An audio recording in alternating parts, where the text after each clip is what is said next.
Today I'm going to share with you how to achieve a top LSAT score as a splitter. For those who don't know me, my name is Steve Schwartz. I've been teaching the LSAT since 2005, and I personally increased my own LSAT score from a 152 to a 175. I got an email here from a student who writes, "Hey Steve, I had a rough start in college, ending up on academic probation due to personal issues. I turned things around later, but my GPA still wasn't great. I believe a 175 plus LSAT score can offset my GPA. I'm studying hard, but I'm still stuck at a 165. I also worry that my past affects my confidence. How can I push past this plateau and prove my potential with a top LSAT score?" So first off, kudos to you for turning things around. Law schools love to see an upward trend. Much better to have a lower GPA followed by a higher GPA than vice versa. And law schools, in almost every single case, will weigh your LSAT score more heavily than your undergraduate GPA. So yes, if you can get a top LSAT score, that can do a lot to offset your lower GPA. I'd love to help you get that 10 plus point increase. There are ways to push past the plateau, and we'll talk about all of that. In the meantime, though, I want to think about, how did you turn things around with your GPA? What were the study skills and changes that you made in college that led to that upward trend?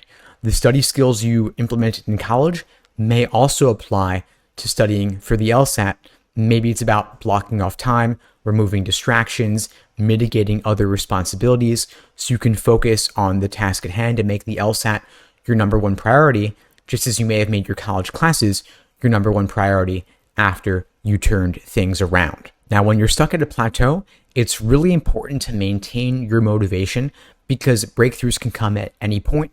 Progress isn't necessarily linear. So I want you to think about, what are the areas where you're doing well on the LSAT and how can you apply insights from those areas to other areas on the LSAT? For example, there are students who struggle with strengthening questions but love weakened questions in logical reasoning, and the two are really two sides of the same coin. And so if you negate a weakener, it becomes a strengthener, and vice versa. Maybe you can leverage your strengths in the areas where you're currently struggling. You can drill your weak areas and then add on, of course, timed sections and full-length practice tests as test day approaches. Since you mentioned having a lower GPA before, you may want to write a brief addendum explaining some of the personal reasons for the lower GPA, addressing any concerns law schools may have about that, and letting them know you've learned the lessons from that time and whatever issues happened before are not going to happen again. And then, of course, focus on getting you that 10-point increase. A 165 is a great place to be. It's higher than many test takers are already, but what got you to a 165 won't get you to a 175. In all likelihood, it'll be less about drilling logical reasoning question types and a lot more about working on your pacing and endurance. Because when you're getting a 165, you're usually not getting questions wrong because of the question stem type. It could be a lot more about the method of reasoning in the stimulus, for example, or you could just be getting hard questions wrong because they're hard, and you've got to focus on the patterns in tempting wrong answers, the patterns in unappealing right answers, deepening your review process. At this point, it's usually not about taking a course or reading a textbook because you're past that foundational stage. At this point, if you're looking for additional support, it usually comes down to getting some private, personalized one-on-one coaching along with a structured day-by-day study plan. At LSAT Unplugged, we can help you with both of those.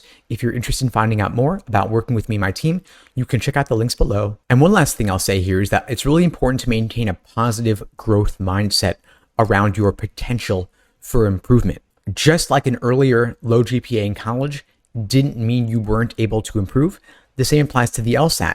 I know a 165 is lower than you want it to be, but you're similarly going to be able to improve your LSAT score as well. So I'd like to invite you to adopt the mindset that you are someone who is able to continuously improve, you're able to keep learning and keep improving, and you're able to leverage your past successes to achieve future successes. You can also set smaller incremental goals. So instead of thinking, I need to achieve a 10 plus LSAT score increase overnight, think about just getting one more question right each time you take a practice test, and take each question that you get wrong as an opportunity to learn something new.